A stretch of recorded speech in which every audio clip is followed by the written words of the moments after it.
E aí pessoal, tudo bem? Esse é o terceiro e último vídeo da série sobre os 10 mandamentos que qualquer investidor precisa saber antes de começar a sua jornada na Bolsa de Valores. Se você não viu o primeiro e o segundo vídeo, eu vou deixar o link aqui na descrição para que você veja depois, beleza?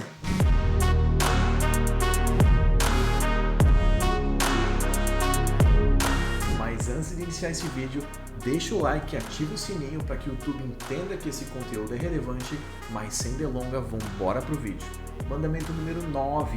Invista pela ótica do risco e nunca em função de onde estão as taxas de juros para que você tome a sua decisão de investimento. A taxa Selic é a taxa definida pelo Banco Central, que a cada 45 dias o Banco Central se reúne com o Copom, que é o Comitê de Política Monetária, para definir se a taxa de juros vai subir ou cair. Quando o Banco Central define uma taxa de juros, essa taxa baliza todos os investimentos, inclusive investimentos em bolsa de valores. Então você, como investidor, não pode tomar decisões de investimento em função de onde estão as taxas de juros, porque ao final do dia, todos os investimentos possuem relação com a taxa de juros. Ou seja, a bolsa de valores é mais arriscado que a taxa Selic em investimento em renda fixa. Então, se a bolsa de valores possui mais risco, ela te paga um prêmio de risco sobre a taxa Selic. Sabendo disso, se a taxa Selic subir ou cair, esse prêmio vai ser sobre esse valor da taxa de juros. Então você não pode tomar decisão de investimento, sendo que a taxa Selic está subindo ou está caindo, para você alocar mais ou menos em renda variável. Eu vou compartilhar com vocês uma planilha para que você consiga definir o quanto de risco você tolera para colocar o seu patrimônio em renda fixa e em renda variável. Então aqui na planilha eu fiz um exemplo básico para que você consiga calibrar o quanto de risco você tolera para investir na renda variável. Você tem que saber o quanto você tolera perder antes de almejar retornos maiores no longo prazo. Aqui na planilha, vamos colocar hipoteticamente que o patrimônio do investidor seja de R$100 mil, certo? Se o investidor não tolera nenhuma variação negativa, ou seja, ele só quer que o seu investimento tenha rentabilidade positiva, então aqui você colocando zero, a planilha vai te responder dizendo que, poxa, se você não quer nenhum tipo de rentabilidade negativa, você não deveria ter renda variável na sua carteira. E renda variável é investimentos em bolsa de valores. Então, se você não tolera nenhum risco, você vai ter que ter 100% em renda fixa e nada mais. A partir do momento que o investidor tolera risco, ou seja, tolera perder no curto prazo para ter retornos maiores no longo prazo, você consegue ir calibrando com o tempo a sua parcela em renda variável. Vamos supor que o investidor tolere 10% de variação negativa na sua carteira de investimentos. Como historicamente o drawdown, que é o quanto que a bolsa cai em relação ao seu ponto máximo, é de aproximadamente 50%, então a gente colocou aqui 50% de drawdown e o investidor tolerando 10%, então se o investidor tolera 10%, ele pode ter 20% em renda variável. No exemplo aqui, eles tendo R$100 mil, ele poderia ter R$20 mil em renda variável e R$80 mil em renda fixa, pois no momento de crise, ou seja, no drawdown, esses R$20 mil se tornariam R$10 mil momentaneamente durante essa crise. Então, se um investidor tolera 10%, ele deveria ter no máximo 20% de renda variável. Você tem que entender também que o perfil de risco vai variando ao longo do tempo. À medida que você começa a investir, você vai entendendo mais as empresas, vai entendendo melhor os riscos que são incorridos em cada investimento e você consegue ir calibrando e até aumentando a sua tolerância a risco nos investimentos. Por exemplo, se você tolera 20% para ter retornos maiores no longo prazo, você pode perceber que você pode ter 40% em renda variável e 60% em renda fixa. Então aqui no exemplo você poderia ter 60 mil em renda fixa e 40 mil em renda variável, pois na pior das hipóteses, num drawdown, numa crise, o seu patrimônio sairia de 100 mil para 80 mil. Obviamente que essa simulação é apenas considerando o pior caso, e é exatamente isso que eu quero mostrar para você nesse mandamento. Você primeiro precisa entender qual é a sua tolerância ao risco, para depois almejar retornos maiores no longo prazo. Beleza? Mandamento número 10 e último mandamento dessa série. O ganho da Bolsa de Valores não está na compra e nem na venda, mas sim na espera. A maioria dos investidores fica bitolado em comprar no melhor momento e vender no melhor momento, sendo que a gente nunca sabe qual é o melhor momento de compra e de venda. Obviamente que tem vários especialistas do passado que olham para o gráfico e dizem, olha, era melhor você ter comprado aqui e ter vendido ali. Mas na verdade é que quando a gente olha para frente, a gente não tem bola de cristal e nunca vai saber o ponto de inflexão e o momento exato da compra e da venda. Então o que nos resta é acumular bons ativos por longo prazo para que o efeito tempo faça o ganho de patrimônio para você no longo prazo. Eu vou compartilhar com vocês uma fórmula que é a fórmula que rege os investimentos. Então a gente tem aqui a fórmula que rege os investimentos de longo prazo, onde o patrimônio futuro é igual aos seus aportes vezes 1 mais a taxa de rentabilidade do seu investimento elevado ao tempo.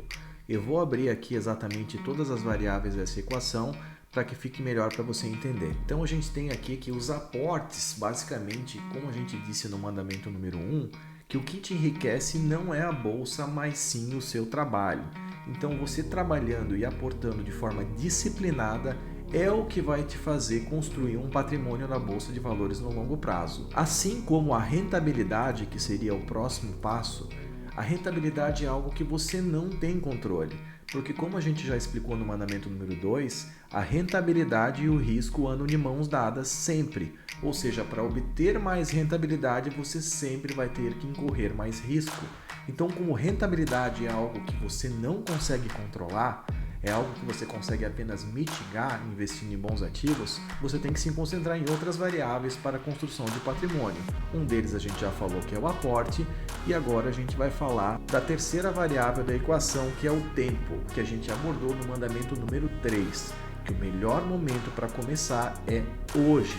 Quanto antes você começar a investir, você terá o tempo ao seu favor para a construção de patrimônio no longo prazo. Eu tenho aqui um exemplo, utilizando essa equação, para um investidor que aportou R$500 mensais ao longo de 30 anos. A gente colocou aqui aportes mensais de R$500 e uma taxa anual de 8%. Esse 8% é uma taxa de juros real, ou seja, acima da inflação. Então aqui, com uma rentabilidade anual de 8%, a rentabilidade desse investidor mensal seria de aproximadamente 0,64%. Então, como ele investe R$500 por mês, o aporte dele anual seria 500 vezes 12, ou seja, cada ano ele investiria R$6.000. Você observa aqui ao longo dessa planilha que tem o ano 1, ano 2, 3, até o ano 30. Ao final do ano 30, esse investidor aportou R$180 mil.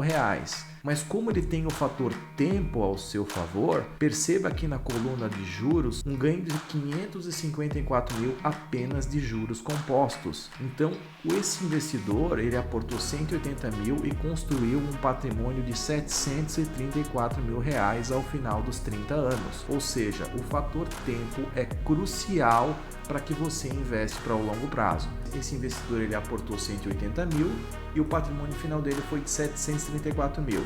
Ou seja, os aportes que ele fez no final dos 30 anos é apenas 25% do patrimônio total que ele conseguiu ao longo dos 30 anos. Ou seja, do que ele investiu, que é 180 mil, ele multiplicou por 4 vezes o seu capital ao longo de 30 anos. Um outro exemplo que eu coloco para você é um investidor A que investiu por 50 anos R$500 por mês, ou seja, R$6.000 por ano, com uma rentabilidade anual aqui de 10%, que seria juro real acima da inflação, que também é factível. E esse investidor ele investiu por 50 anos. Então aqui ao final de 50 anos, esse investidor investiu R$300 mil e teve de juros compostos R$7.381.000, sendo que o patrimônio dele final ficou em R$7.681.000. Então a gente tem aqui o investidor B, que ele investiu também R$500 por mês, com uma rentabilidade de 10% ao ano, só que ele investiu ao invés de 50 anos, ele investiu 15 anos, ou seja, apenas 30% do tempo do investidor A, ou seja, um tempo bem menor. Porém, ele deixou esse investimento maturar por 50 anos também. Agora a gente chega na seguinte conclusão: o investidor A, ele investiu por 50 anos, ou seja, ele teve o tempo a seu favor e investiu por 50 anos R$6.000 por ano, ou seja, ele investiu 100% do tempo. O investidor B, ele investiu R$6.000, porém apenas 30% do tempo que o investidor A investiu, ou seja, somente 15 anos. E depois ele deixou esse investimento rendendo a juros compostos. Perceba que esse investidor B, ele conseguiu ao final dos 50 anos 77% do patrimônio do investidor A, ou seja, ele investiu somente 30% do tempo, mas como ele deixou esse investimento maturar ao longo de 50 anos, ele conseguiu aproximadamente 80% do que o investidor A conseguiu, ou seja, o efeito dos juros compostos.